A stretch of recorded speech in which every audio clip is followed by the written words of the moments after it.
Good afternoon, Quilt Roadies. Thank you for stopping by. If this is your first time, please hit the subscribe button and the bell for notifications when I might have a new video. If you are a regular, thank you for coming by. This is going to be a longer than usual video. For a variety of reasons, I had to go over to the quilt show and Quilters Affair by myself without my camera guy and editor, and I brought all of that back for him to figure out. And let me tell you, he's been working, trying to make sense of it. And I suspect that this will be a longer, much longer than my usual videos, and so you're going to want to go to the restroom, get a snack, maybe get 2 snacks,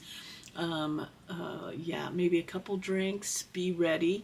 Or you can do what I do when I watch longer videos.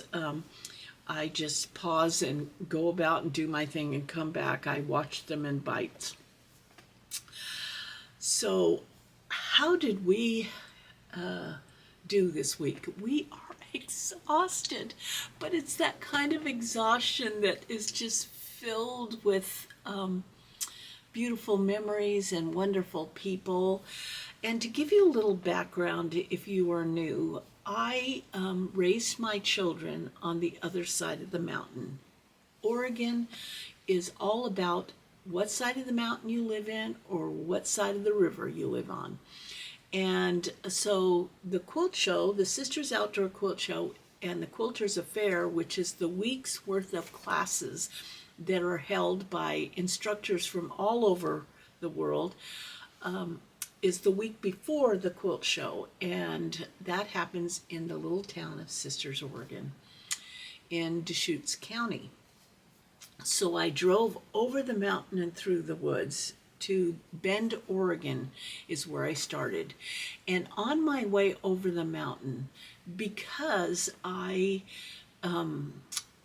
raised my kids and worked at the hospital in Deschutes County, there are a lot of connections to people I love, and it's where my quilting journey started. Now that we are all retired and some of us are grandparents and we've kind of scattered a little bit, we make an effort to try to get together for our quilt retreats or gatherings that we used to do. We used to have a quilt gathering every other month at someone's house. We took classes together at the Quilters Affair. We scheduled retreats together. So I had to try to make connections with my quilt group because I've been missing them since I moved over to this side of the mountain. So on my way down, I stopped in Prineville, outside of Prineville, Oregon, to visit one of my quilt group members and someone that I've worked with at the hospital, and our sons are good friends. They grew up together, bombing down Mount Bachelor on snowboards and skis and all kinds of stuff. They played music. They had their own little band and a garage band. So there's this need when I go over to reconnect and embrace all those wonderful memories. So I stopped at my friend Dale's house, and she's a cross-stitcher and a quilter and an applicator, and she had just finished stitching and putting together Sue Spargo's Critter block of the month. It was absolutely adorable. She filled me in on the quilt retreat, which I had to miss because G was having a procedure done, and yes, but she had just finished a quilt that I fell in love with. And it was a fat quarter pattern by Tia, Quilt and Tia Quiltworks. And it's it was done with a Dapper and Dressed fabric line. And this was the pattern here. Now she had some leftover squares from the panel, and so I'm just going to show you. So the panels were all of these crows, you know, and you know how we feel about that. This was absolutely stunning fabric, and she gave me her leftovers. So I spent a bit of time.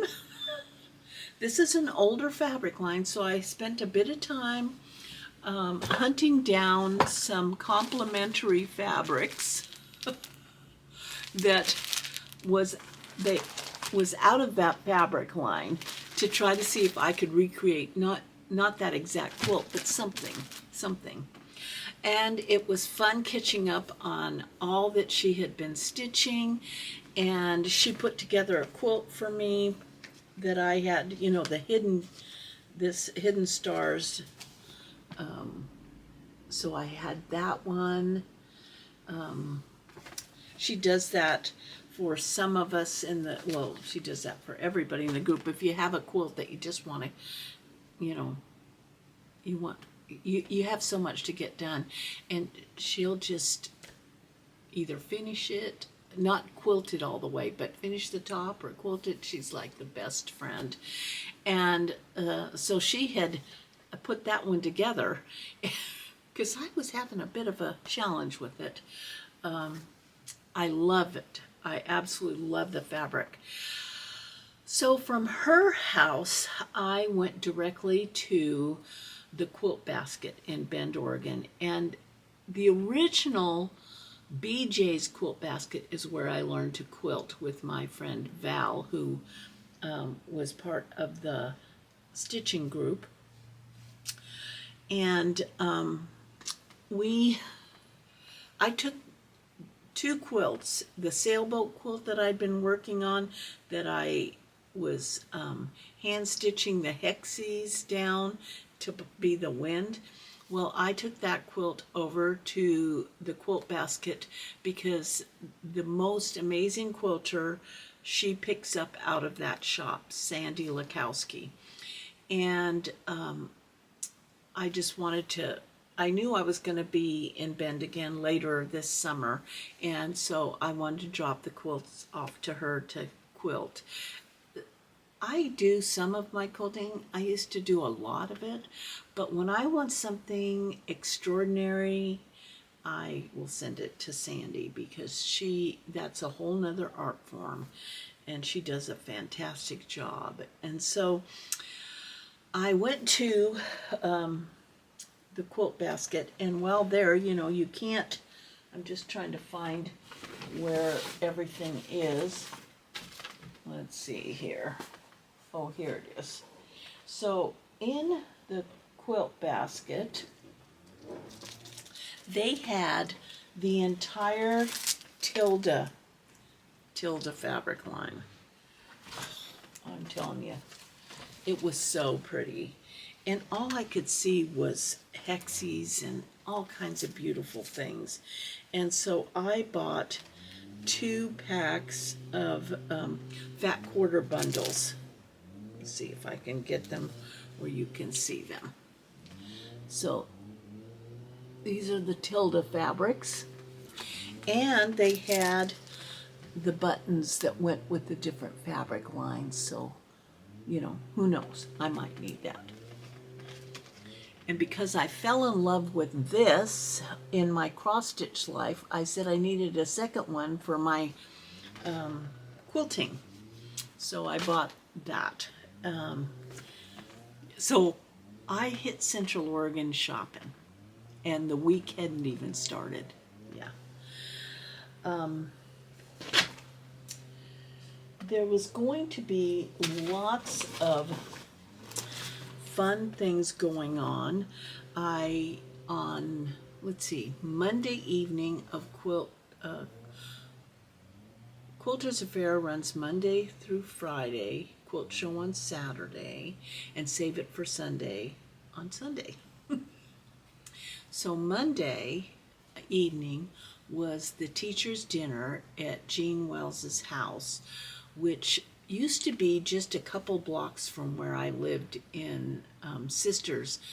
An extraordinary time in our life to be there.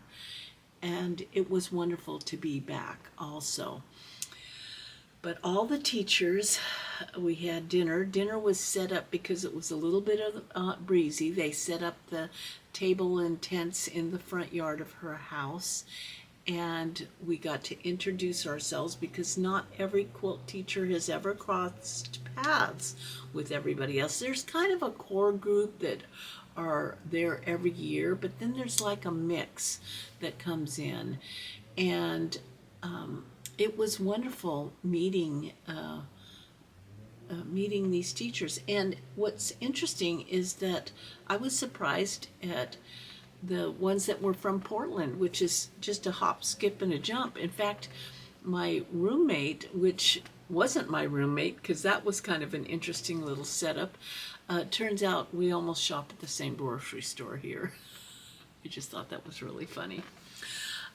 So we had Monday night teachers dinner and got to meet everybody. And some people have already started teaching Monday, Tuesday. I was hanging out with my sister, and Bend, Oregon, was hopping. Well, it's recently made every top 10 list for whatever. Whatever they were talking about, Bend, Oregon met the top 10 list. While I was walking around town and just kind of meeting up with old friends, I came out to the school. The Quilters Affair is held at the Sisters High School. And so I went out there at lunchtime to have lunch with two other of my quilt group friends. And we sat with Sue Spargo and Tony Belinda Phillips and decided that we were going to go do a private little retreat at Sue's new shop when it's done. I was so excited because Sue is an exceptional artist and stitcher, and Tony also supports her when Sue hasn't been able to teach or they want to do an additional class. Tony has the skill level to step in and do that. And so it was fun figuring out what we're going to do. So my friend Lori and Jane and I are just going to show up at Sue's shop someday and do our own little mini retreat. It is a wonderful thing. Quilters are so generous and so wonderful, and I received many heartfelt gifts that just, it was just, my well was filled. And I got this great little, like, this is going to keep me in track, but this little bee tape measure, yes. And then this, I just love this. It is waxers, bee waxers that look like candies. And, oh, it smells so wonderful. So wonderful.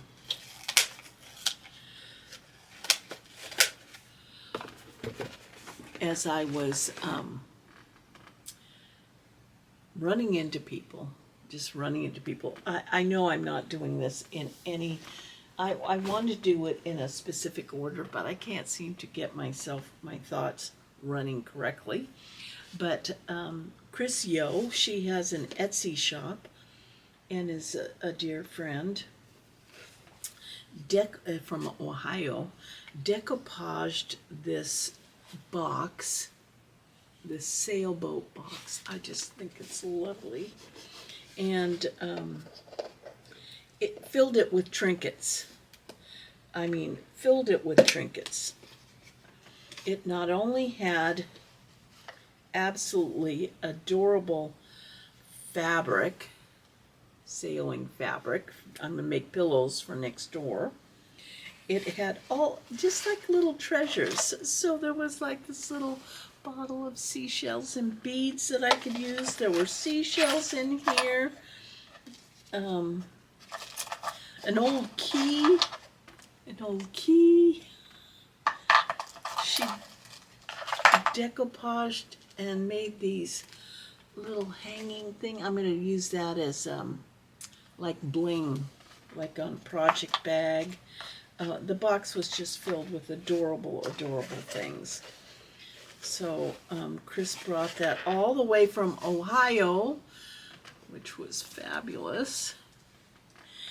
And all the teachers were given their teacher bag, and that was filled with snacks to get you through the week, all the information to make sure you do your job correctly. And we each received this beautiful 50th anniversary book, and you are going to want to get a copy of this because it's by C&T Publishing, and it gives a retrospective of from the first shop, the history of the show, different posters, old shots of quilts, and if you've ever put a quilt in the show, it might be on the pages of this book. It's just a beautiful, like a coffee table book that you could, so you can go on to the Stitching Post site and order a copy of this book. It is worth every penny, let me just tell you. Well, after having visited my friend Dale's house, who she's just a machine when it comes to stitching and quilting. She had finished The Block of the Month by Sue, Critters and Clover, and the book had just come out. So I had to pick up the book for this because, yeah, it's so cute. I mean, that hedgehog, really, the whole thing is just adorable. And yeah, it's not like I don't have a lot of wool. So I picked up that book, and one of my participants in the Sit and Stitch was doing the whole Block of the Month by Sue. That was the flowers. Oh, that was so gorgeous. So I wanted her, and it turned out that she had taken a class from Sue back in Alaska and had brought the bag that they made on that trip. So I took her down to Sue's classroom, in which they were working on embellishing this gorgeous piece of wool. And so I had to buy a piece of that wool because look at this. Look at this. Oh, it's extraordinary. And they were embellishing. Oh, yeah. Spargoing. That's the verb. Spargoing. And that is why you can barely see it there, but my cuppa is hanging up there because I came back with the need to just get my spargoing going. And so back down the rabbit hole I go. Back down the rabbit hole I go. Well, when I was in Bend, before I checked in, when I was still down with my sister, I took my sister over to visit my friend Marilyn, who is a quilter. Yep, we quilted with, yeah, a wonderful, wonderful person. And she and Joanne Myers, they were my younger son's fairy godmothers. Because we didn't have a grandmother for him in Bend, Oregon, that would come to his little performances or music, when he was taking piano lessons, you know, that kind of thing. They became his fairy godmothers and would show up for that. And so she's turning 90 this year. I just cannot even believe it. And so she's wanting to pass on some of the things that we made as a group. And I agreed to take this wall hanging, which, oh, so many memories, because some of these fabulous mentors who mentored me in the art of quilting and love made a block in this wall hanging. So I came home with this adorable, and my block is this one right here.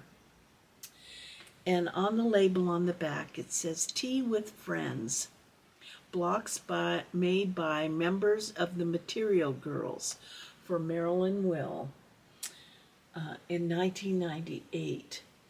And this center part is cross-stitched, and it says, tea was banned in the 18th century because it encouraged gossip, slander, and intrigue.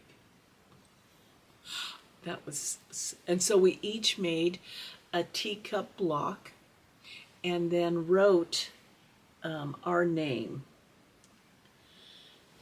And so mine is this block in the corner there. Yeah, it says, this tea brewed with love and respect for the quilter within. Anna, 1998. I absolutely treasure this, because some of these women have gone to that quilt room up in the sky. Oh, and see, this one here that is so stitched like a crazy quilt, that one right there, she made me, G and I, our Christmas stockings crazy batched. And I hang them up every year and think of her. Absolutely, this is such a memory, a beautiful memory for me, and I treasure it, and I'm glad it was passed on to me. So that was a highlight of my trip over the mountain. I also got to visit a doctor that I had not seen in years. I mean, at least 15 plus years. And she contacted me, and she had moved to Tumalo, which is like outside of Bend, but before you got to Sisters. And I went up to visit her. And this is the thing about quilters, you have no clue at the time you're gifting a quilt, you're making a quilt for someone. You don't know how that quilt, you know that okay, I'm babbling a little bit, but you know, when I'm making a quilt for someone, I don't want any bad juju in it. So I don't want to, if I'm having a hard time with it or I'm stressed, I take a break, have a little tea, eat some chocolate, come back to it, because you want only good juju into your quilt. And quilts are healing. I have worked on quilts for friends that have lost a child, or the first high school that went to the same high school my son went to had entered the military after high school, and he was one of the first in our hometown of Bend, Oregon, that lost his life. I contacted his mom and made a quilt out of his t-shirts, because quilting can soothe, because you can wrap yourself in it, and whatever the need is, a quilt. That's why I can't stop quilting. It's not only possibly healing the receiver, it is healing the giver. It is doing something for the giver. And when I went to visit this physician that I used to work with back in the day, one of my quilts was hanging over her bed. She wanted to show it to me. It was hanging on the wall over her bed, and I was like flabbergasted. Because, you know, when you make a lot of quilts, some of them go into the recesses of your brain, and it's not till you see them again. And she said that quilt meant so much to her, and it brought her comfort at different times in her life. And I was like, I was moved to know that my quilt helped someone or was treasured by someone. So I am never going to stop quilting. You have got to go to the Sisters Outdoor Quilt Show, because you will be healed. Let me tell you, you will be healed. So that was a really great time. Just, you know, meeting up with old friends and doing some wonderful things. And so I get to Sisters. I finally check in to the Ponderosa and start hitting the bricks, you know. And you get to run into people that make it a journey every year. I mean, the Twisted Sisters, if you've seen any of my older videos, you know how much they mean to me, and how serendipitous it was when I lived there that I ran into them. And they come every year and stay for a week or more, because they are not only coming for the show, they are quilting their history, because their mother used to bring them there. And yeah, so it was, and then to run into so many people that this is their journey on that second Saturday in July. It's great. It's great. Put it on your bucket list. They do a lot of fundraising to put on the show, because it is a nonprofit that really would not happen with the support of all of the people in town and people worldwide.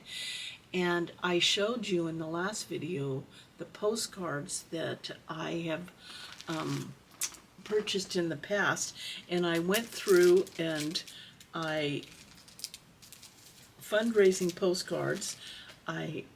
This was made by a quilter in Redding, California, Nanette. Gotta have a postcard with coffee on it.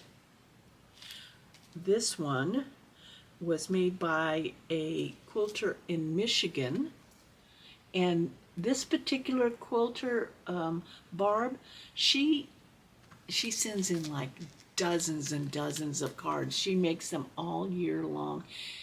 And look at that. Oh, I just loved it. Oh, and this is another one of hers. I thought this was so another one from Michigan. Mellow yellow.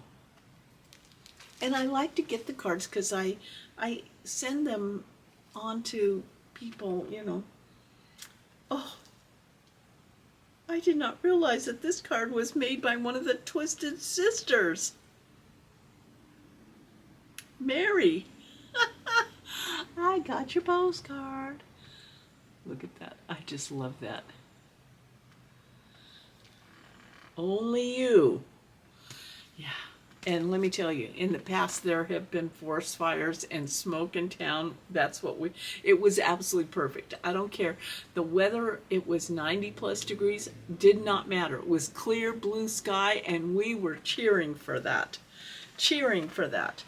So, I think, let's see. Oh, yeah.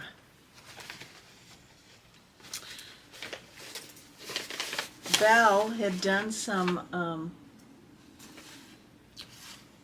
printing on bags of her crow designs, and I just fell in love with this. So I said, yes, please. So here's a bag. It's going to be a stitching bag of some kind. beautiful like that. And she stamped that. He's saying, get it done. Keep stitching. And then look at on the back. So this was at the stitching post. And another friend of mine, oh my gosh, he gave this, isn't that a hoot and a half? Oh my gosh, it's so fun.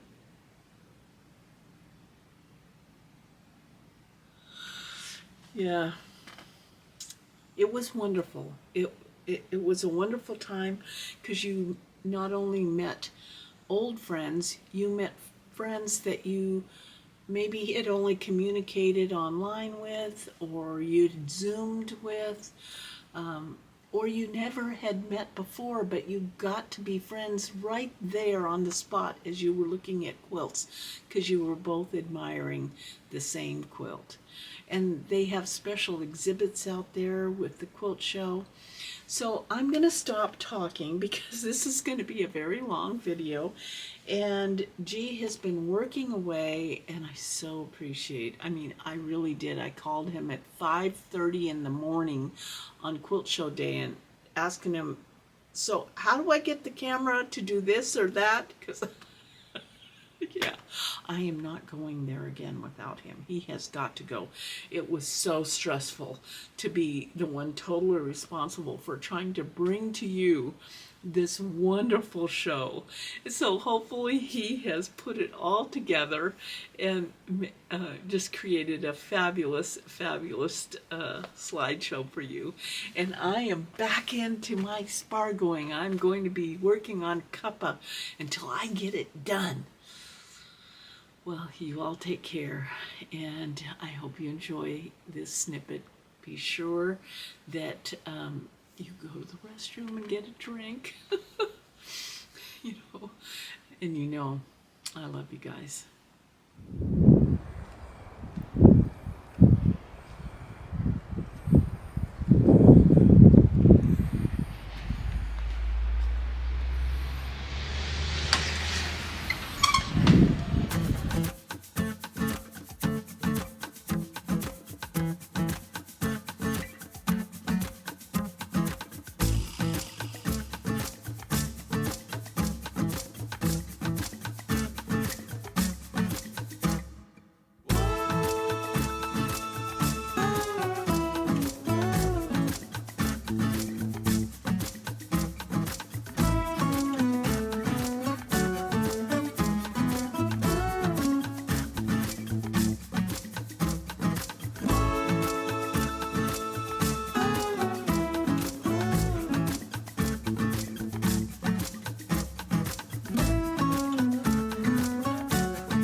Right here, that's the teacher's zone. Congratulations.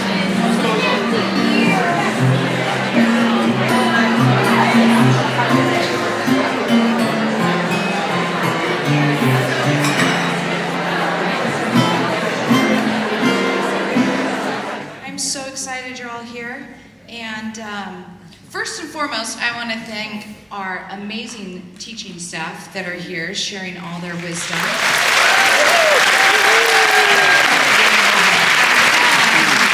I also want to thank all of you because I can't tell you over the years how much I hear that we have the best students of anywhere that these teachers teach. So, thank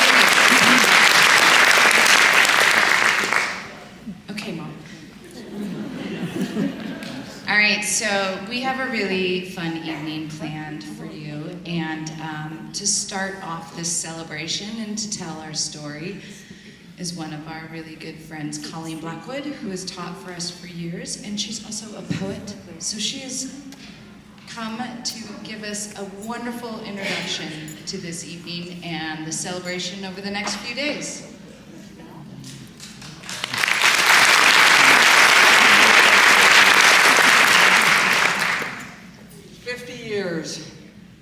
Saturday Night Live, the Rocky Horror Picture Show, and J.J. Blackwood all made their first appearance the same year as the Quilt Show.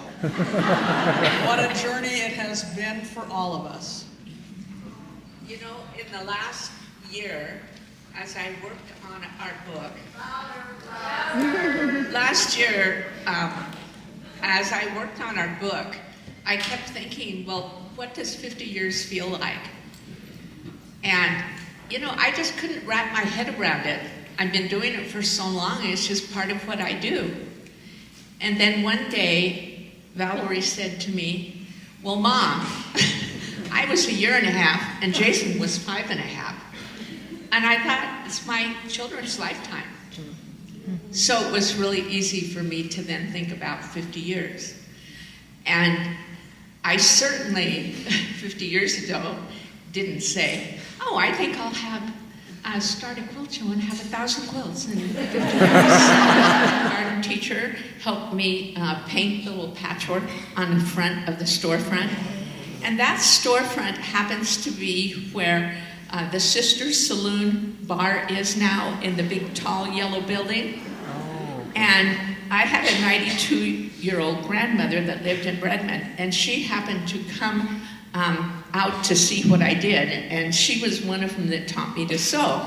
And Grandma Mita came out, and she's with her friend brought her, and she's with her little walker, and she comes in and says, well, Jean, I had a pharmacy here in the 30s. And I certainly didn't know that. But she had been widowed in 1918 when her husband died, and my dad was only 2 months old. And she hired a pharmacist and just carried on. My name is Colleen Blackwood, you already know that.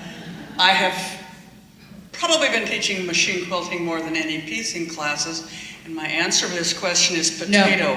No. I'm sorry, you have a different question. If quilting were an Olympic sport, what event would you dominate? Spontaneous. Luge!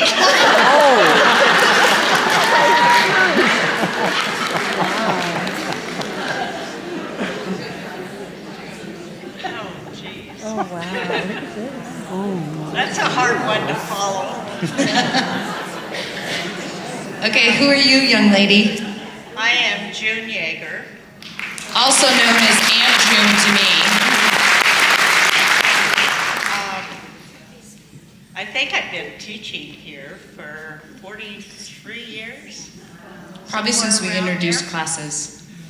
So I'm kind of part of the woodwork. You are. So, Aunt June, what's the weirdest thing you've ever used as a quilting tool in a pinch? In a pinch. What is the weirdest thing you've ever used as a quilting tool? boy. Like a butter knife or a seam ripper? The toilet seat. Oh. We're not going to go there. That's good.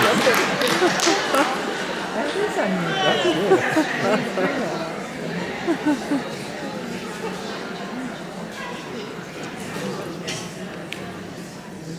I'm Sally Fry, and I'm from El Dorado Hills, California.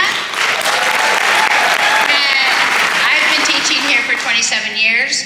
So, of course, I use vintage patterns, my old antique vintage patterns, and reproduce them into new modern using beautiful, bright, cheery fabrics. Okay, Sally. I know, what are you going to give me? If your stash came to life, what kind of personality would it have? A circus.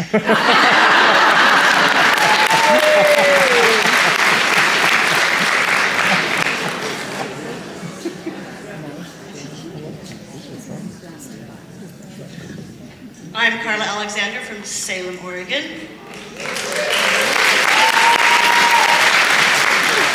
And I'm teaching a lot of improv and a little bit of traditional, and I love to sew curves. Okay, Carla. Yeah. What Quilt. is your guilty pleasure when quilting? Music, snacks, talking to your fabric? Talking to my dogs. Oh, and the fabric. It could be any of those. I was just... Mostly the dogs.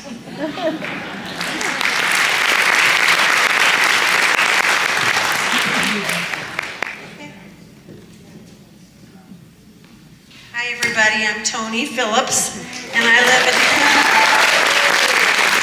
in Camp Sherman, and I don't remember when I started teaching, maybe the late 90s, somewhere in there, and I've done a little bit of everything. This is my pattern, the Running Wild, a version of the Running Wild table runner, and I like to do handwork.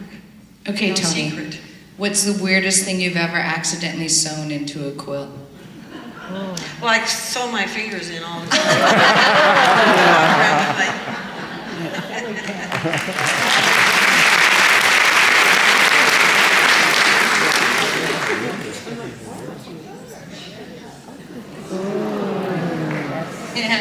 My name's Jackie Erickson. I live here in Sisters. And I'm happy to say that I have actually been here for every one of these quilt shows because I grew up here.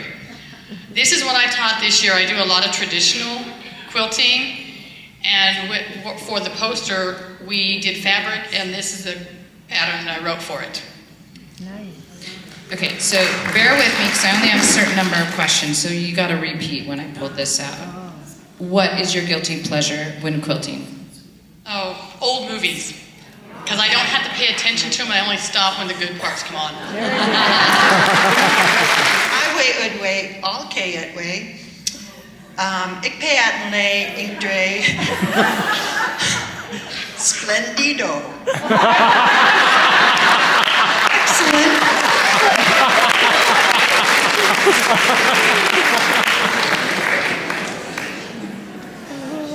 Jenny, because a year ago or more they put out a butterfly quilt, and so I was working on a book then, and I asked them if I could use one of their butterflies as inspiration and tweak it a little bit for a barn quilt. And that's what this turned out to be. Everybody, my name is Sujata Shah, and I'm from Pleasanton, California. Ever since I was a little girl, I always felt a little different, so to be different today, I brought a quilt top and not a finished quilt. 4 years after I started quilting, I decided I was done with matching the points and sewing in the straight line, so I'm going my own way since then and loving every minute of it. All right, Sujata, if your stash came to life, what kind of personality would it have? Wild. Yes, you're wild. I want to say And free. And free. Exactly. Exactly. And Jean, I brought Freddie with me. She has Freddie's skirt on. That is Freddie's skirt.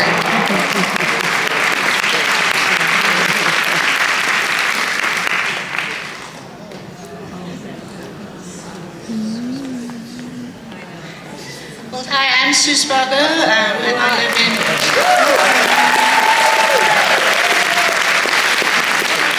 I live in Greene, Ohio. And I'm not quite sure, but I think I've probably been coming for about 15 years to teach, and every year it gets better. It's wonderful, and thanks, Jean. We love This you, is Sue. my quilt of a feather, and I love folk art and working with hand-dyed wool and lots of embroidery. All right, Sue, what is the strangest compliment you've ever received on a quilt? I think I did a lot of drizzle stitches on a quilt, and someone came up and said, I wonder where she bought this fringe.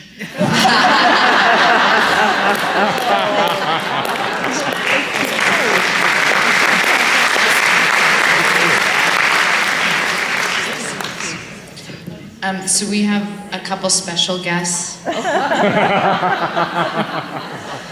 So as you know, or a lot of you may not know, Sarah Filkey from Australia was supposed to be here, and unfortunately she had a family emergency and had to stay in Australia, but has been on Zoom in the middle of night in Australia every day for students. And because we have such amazing, amazing people in our community, our friends Helen and Tony stepped in to be Sarah 1 and Sarah 2. Sarah 1, 2.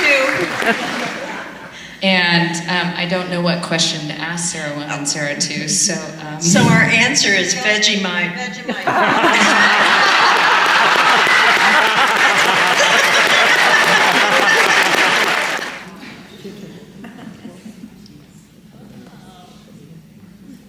You got it?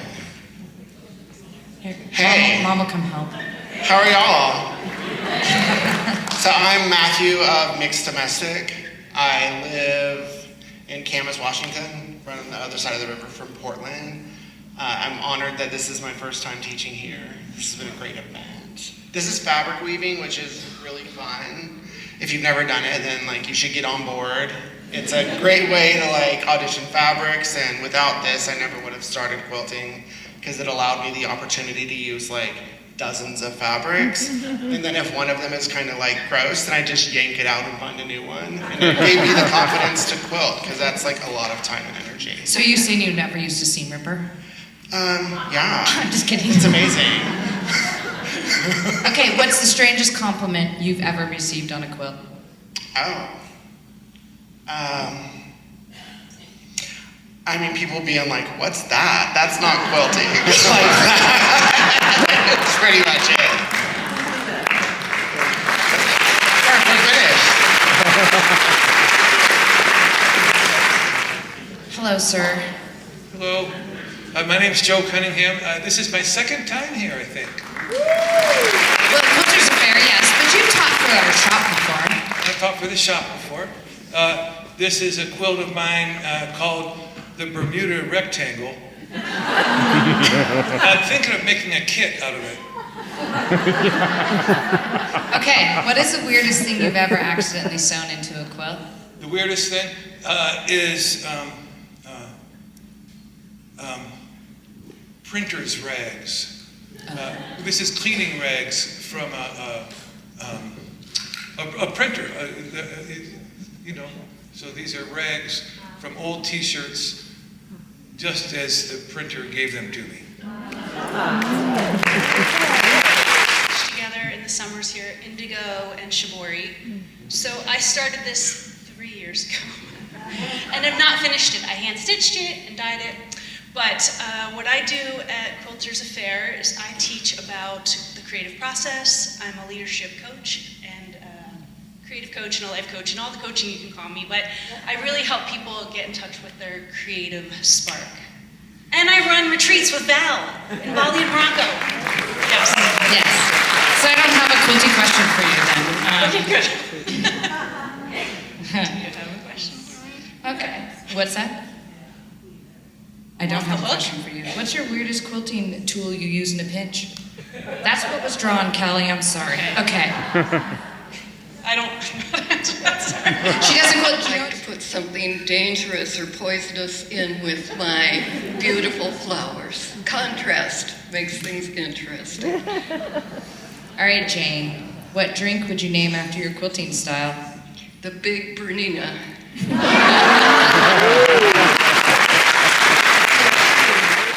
Little 6-inch blocks, and then they get to decide how to put it together. So there's some creative juice in there flowing too. All right? Is that everything? Quick question. What drink would you name after your quilting style? Spontaneous. One word or 2 words? You can be as many words as you want. Okay. I would name mine Inside the Block because I'm pretty much a traditional doing inside the block. I'm comfortable with that. Okay. So inside the block. Good. Oh. Work it.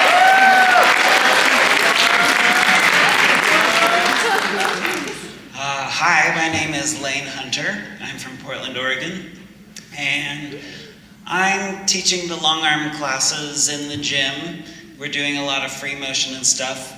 But I make anything after I've quilted it. So I like to chop it up after I did all the hard work of making a quilt. So.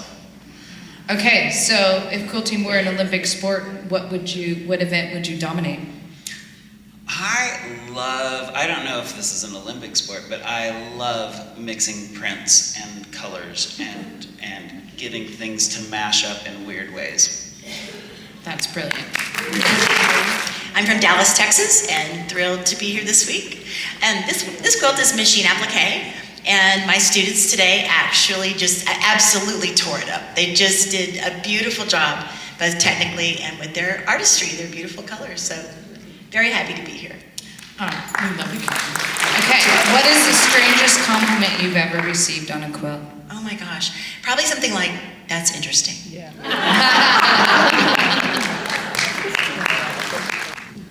Hi, oh, it's really loud. Hi, I'm Giuseppe Robato. I'm from Queens, New York. I do a lot of tiny stuff, so this probably looks stupid in the back, but yeah, that's what I like to do. All right, Giuseppe, what's in your tiny, tiny piecing? What is the weirdest thing you've ever pieced into a quilt? I was worried you were going to ask that. I don't have an answer for that. Okay. I guess. What do you have an answer for? You've heard all the questions. The drink one. Okay, tell me. A juicy juice.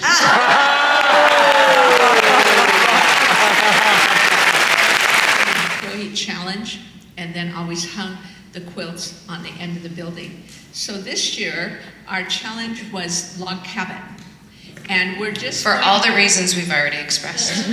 Jean loves it. Okay, so here they come. This is Lori's quilt. Okay. Yeah, that's A. So this is Lori's. We're not going to talk super long about all these because we know it's getting late, but we want you to see them because they're super cool. So this is Lori's quilt, and she made it in the early 2000s. And she called it Fractured Logs.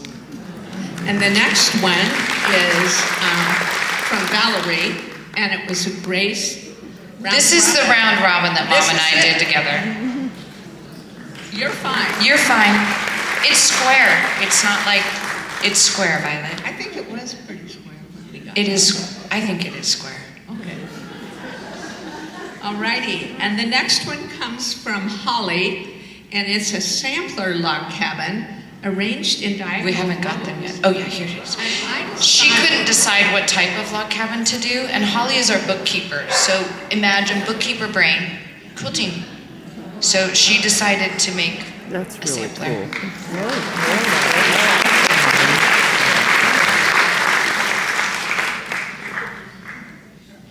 And we're making them run now. They've been sitting waiting patiently for us. This is Debbie's. This is Debbie's, and it's her first log cabin that she's ever made, and she used all grunge fabrics. And it's really, really pretty. And she hand quilted it, which is a lot of patience, right? Oh, this one's a big one. You might want to go off the stage with that one. So this is Jackie's quilt. Luckily, Jackie knows the children. She's okay with them kicking their quilt. And Mom actually has this quilt originally on her Patchwork Quilts Made Easy book, which is a sample on the cover. And Jackie remade it out of batiks, and it's really And it's yummy. much brighter than the original quilt.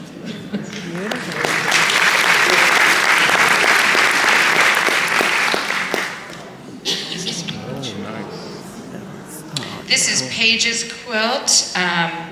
She says it's a mountain in the woods.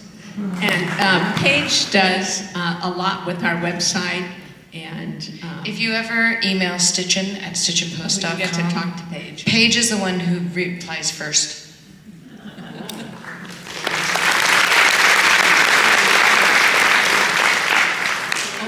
Didn't we just? We just did that one. I love you, Liv. They're tired.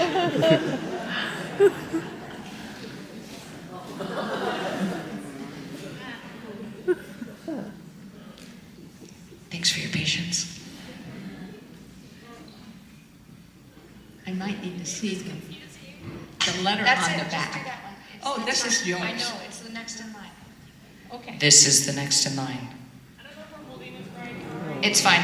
This is one of my really old quilts from one of Mom and I's books, and obviously I really liked log cabins, and I hand dyed all my fabric and took the palette. This is when I did not have children and I could make that many blocks. And I love you guys.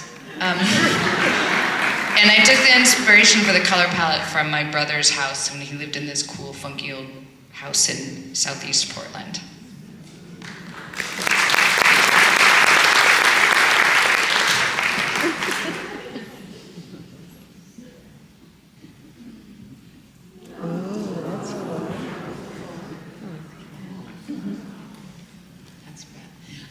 This quilt was made by Beth, who's just come to work for us this year, and the white strips are narrower than the blue, so it really made for interesting geometry when she put it together.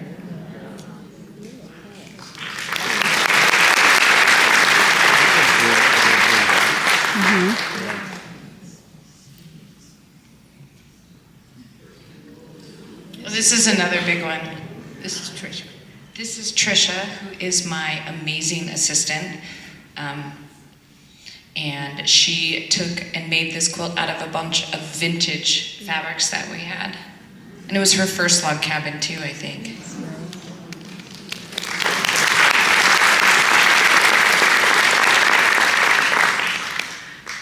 This is yours. Another one of mine. Mom said, "Do you have more log cabins?" I'm like, "Yes, I do." Well, I wanted some really big ones. So this one is also similar to Beth's as far as having really narrow strips and the wider strips. So my colored strips are narrow and my neutrals and lighter ones are thicker. Yes, I do have a pattern for this. This is a pattern you can buy at the Stitching Post.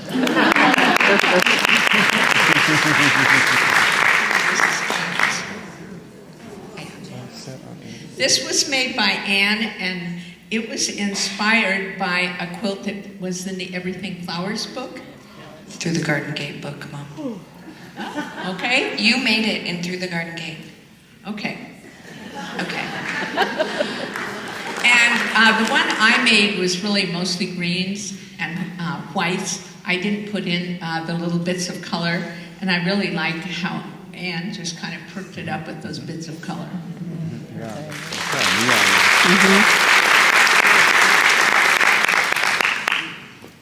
This is Nancy's. This is done by Nancy, who is the queen of our knitting department. If you ever need knitting help, just ask for Nancy. And this is my new collection of fabric called Findings, and she really liked, this is the pattern that we made based off Mom and I's round robin. We had to simplify that a little bit because Mom and I were not thinking about writing a pattern when we made that quilt. So this is what Nancy wanted to make this year.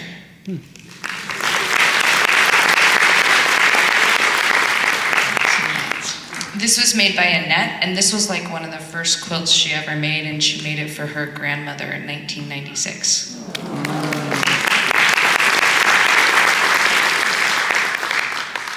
And this quilt was made by Diane, who you know. It's the very first quilt she ever made, and it was a vintage Eleanor Burns quilt. Yeah.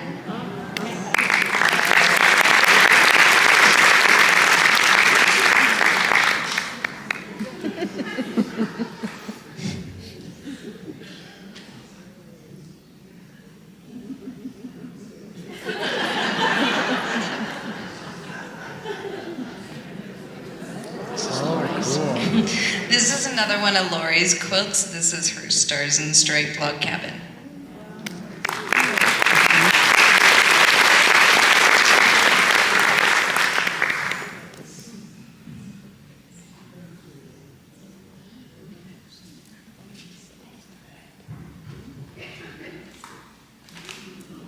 That's Julie's. Oh, this is Julie's quilt, which is like a crazy log cabin quilt inspired by some of my old fabrics.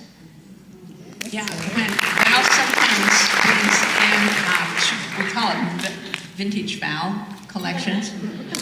It's when I'm trying to get rid of stuff out of my house because I get this urge to clean the house. And Julie bought one of her bundles, so that got her started on that quilt.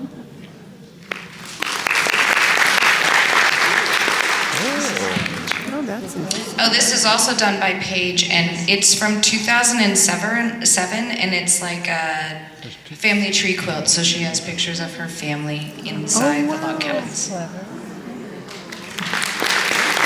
That's really cool.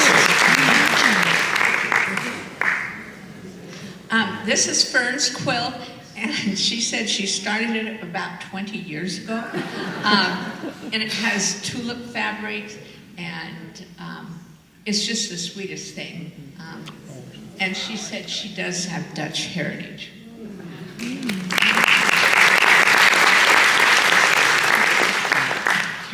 Oh, this is Karen's, and it's a cute little scrappy log cabin.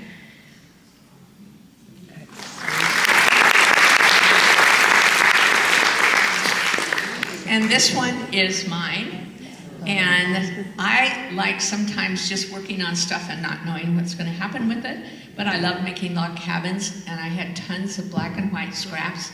So they're just in a bag, and I would just make blocks, and then eventually figured out how to put the whole thing together. And I had to add some of my favorite color, which is green.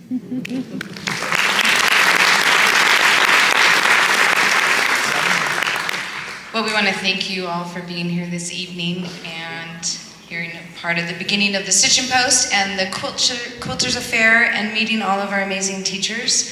And we look forward to seeing you tomorrow and tomorrow night. Have a great evening.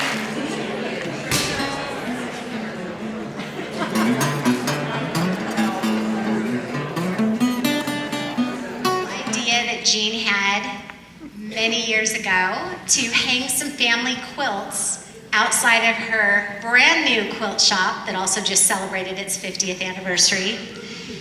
And the idea of that was so fun that the next year, instead of just a dozen family quilts, the number had more than doubled. And the following year it got a little bigger, and then a little bigger and bigger.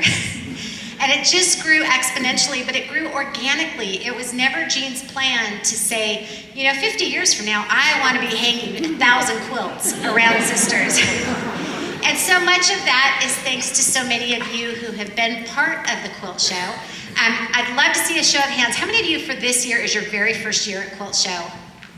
Woo!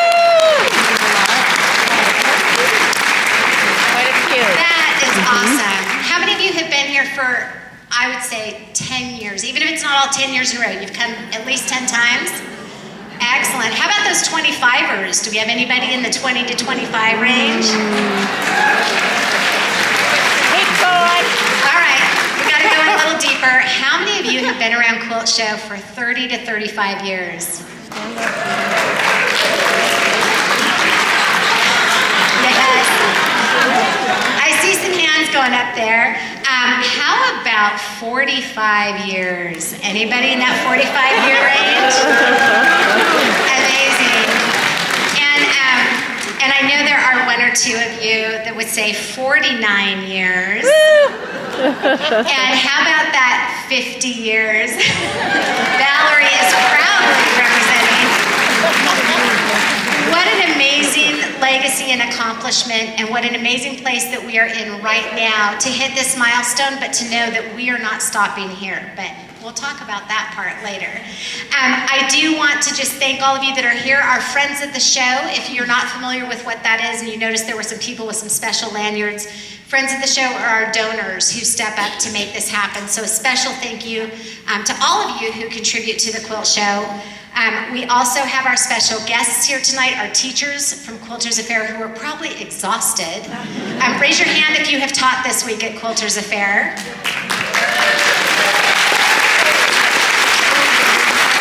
And they all have smiles on their faces. You'll be able to see a few of them tomorrow, either behind Stitching Post or over at Village Green Park. We have our Teachers Pavilion, where there are gorgeous quilts made by our Quilters Affair teachers on display. So we encourage you to put that on your list of things to not miss tomorrow. And then I just want to give a shout out to the community of sisters. Again, we go back to 50 years ago with this idea, and within, and I may be incorrect, but within about 5 or 6 years, there was a business owner, a lovely gentleman, Bob Grooney, who approached Jean and said, I want quilts on my business. How do I make that happen? And not only did he do that, he drug his grandson, Spud, along with him. And we've got just great memories of them being part of this. And Spud is now the owner of Gallimaufry and Sisters Liquor Store. And he makes sure that he is always sponsoring the show and continuing to be a part of it. So we love that history of our community support.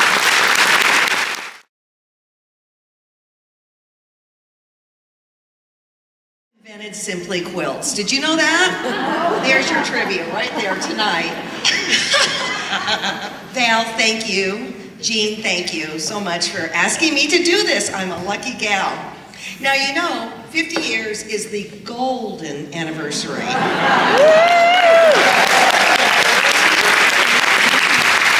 I bought this and I didn't know when I was going to wear it. And then Jean came along. Then this. So, you know, you think about it, 50 years ago, people, if you were watching TV, you would have watched Starsky and Hutch or One Day at a Time, right? And then there was this experimental show that they were really worried about, and honestly, we're thrilled it made it past one season. Yeah, Saturday Night Live. That's what we have going on here, Saturday Night Live. There have been cultural landmarks that were 50 years ago. One was, there was this small company called Microsoft that Bill Gates and his buddy, I wrote it down, doesn't matter, Bill Gates, and who? Paul Allen. I'm from California, it's Bill Gates, okay? And that, they made the first PC for us. 50 years ago, Jean, how did you do it without a computer? We didn't even know about it. Oh. How did you, seriously? Well, you know, paper and pencil. There you go, there you go.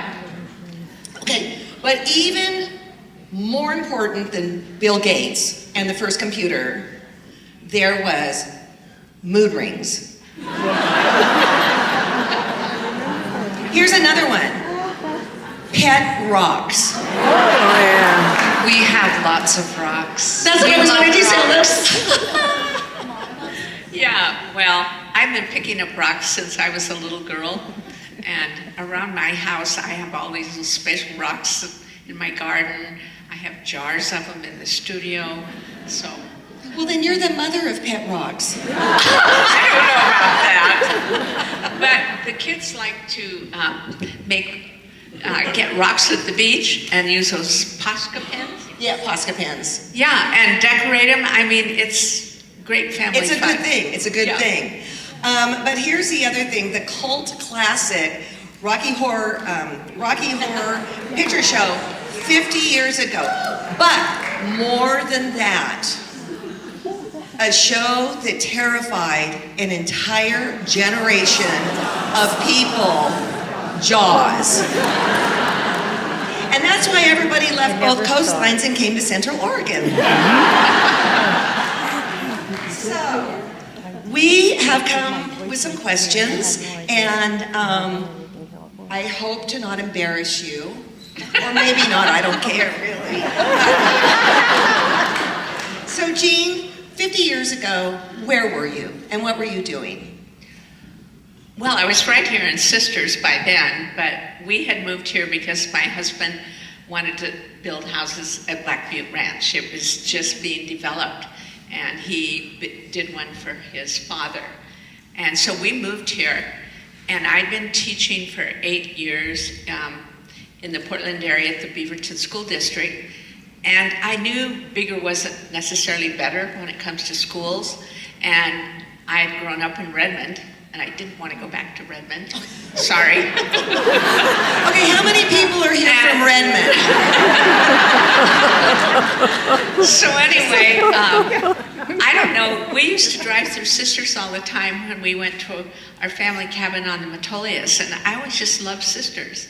And it had 500 people. Just like now. And there were 14 kids in Jason's kindergarten class.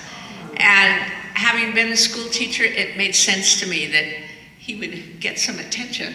Right. Yeah, so that's how we ended up with Sisters. And I really wanted to continue teaching in some way.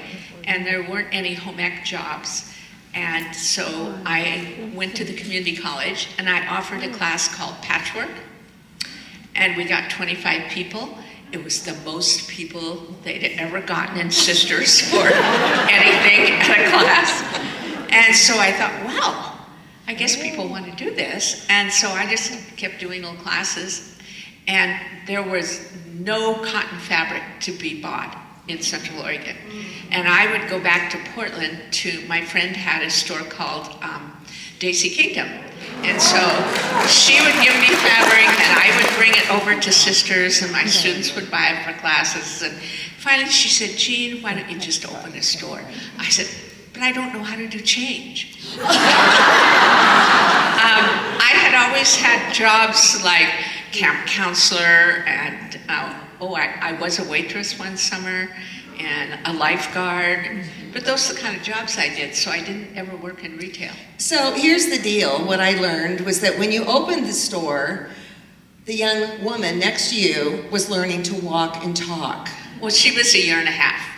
Well, then what were you learning, Valerie? I have no idea. Well, maybe talking then. I would hope so. Spotters in the audience, that when you shout and jump up and down, and remember, I can't see you very well, you have to get our attention. You need to let us know that you want this. Okay. Very easy breezy. $250. Yes. Oh, because you can't see. Yes, we will gladly have it walked around. Thank you for that. And we'll play some music. Oh, sorry. Where's my friend Teresa? She knew I was going to sing and dance tonight. Okay, so we will model it for you. You need to look at the shimmer on this. Ooh, exactly. And I don't know about the rest of you. I have a place at home where I know where this would go. Oh, it is silk. Oh, yeah, see, there you go. All right, what else can you tell me about it, Alex? It's silk. She's going to talk about it. Yes, tell us about it. So I was at a quilter's affair, and there was a box of this beautiful Dupioni silks. I love Dupioni silk because you get something from it that you don't get anywhere else. And I just started doing what Jean had taught me to do, and I put it together. I love this quilt to pieces. On the back of it is my fabric line. I do a little machine quilting, Val. I kind of lying there, but I do. And when we were asked to bring something, if we so wanted to, I knew exactly, that was it. It needs to go to somebody who loves Jean, loves sisters, and would like to own a piece of my art. Which I hope suggests growth, development, and possibility, which are all things Jean embodies. I am so inspired by her vision, artistry, and generosity. You may also recognize the birds, which I use regularly in my landscape art quilts. They are from a fabric line designed by Valerie. I first encountered Jean when I purchased her book, Patchwork Quilts Made Easy, in 1994. It's still on my bookshelf. I'm sure I saw her on Simply Quilts in the early 2000s, and now I see her when I teach at Quilters Affair. She's been a quiet influence and inspiration throughout my quilt life. She's provided a foundation and steps and a big sky of possibilities for so many of us. Okay. We're going to go ahead and walk this around and get started at $250. Do I have $250? Down in front. Down in front? 300. Is there anyone at 300? There's 3 back there. Do we have 350? 350. 350. Right down here, do we have 400? 400 for this beautiful piece. Going at 350 once. Oh, 400 back here. Thank you. 400 in the back. Do we have 450 anywhere? 450? Got 450 down here. Gonna go for 5. Anybody for 5? Anybody for 5? I don't. Make sure you shout so I know where you're at. 500. So going at 450 once, 450 twice. And sold right down here in the 3rd row. Thank you. Log cabin blocks are the cornerstone of my memories of learning to quilt from Jean. We all know she is known for her log cabin quilting, and I thought it would be the perfect pattern for my Inspired by Jean quilt. I chose purple for this quilt, but also included pieces of green to channel my inner Jean.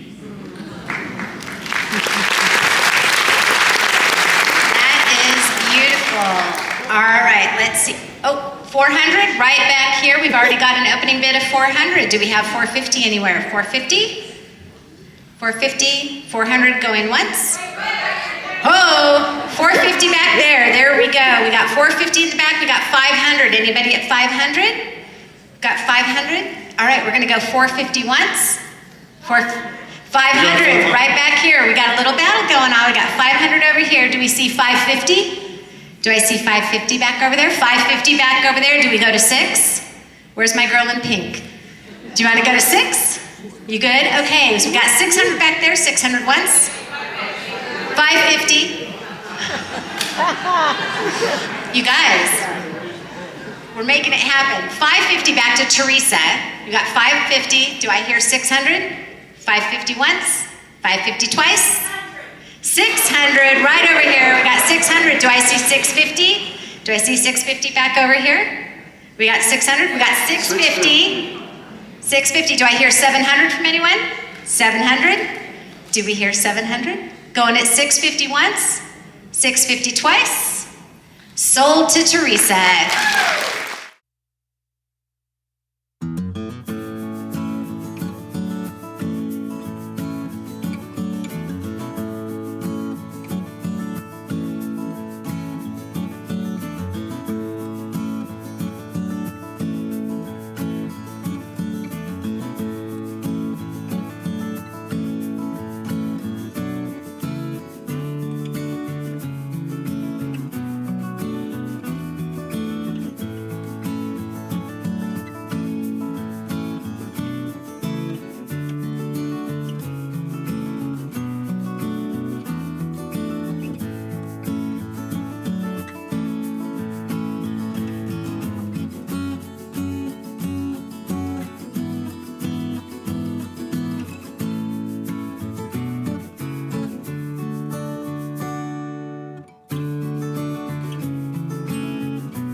curve yours, and it called for 30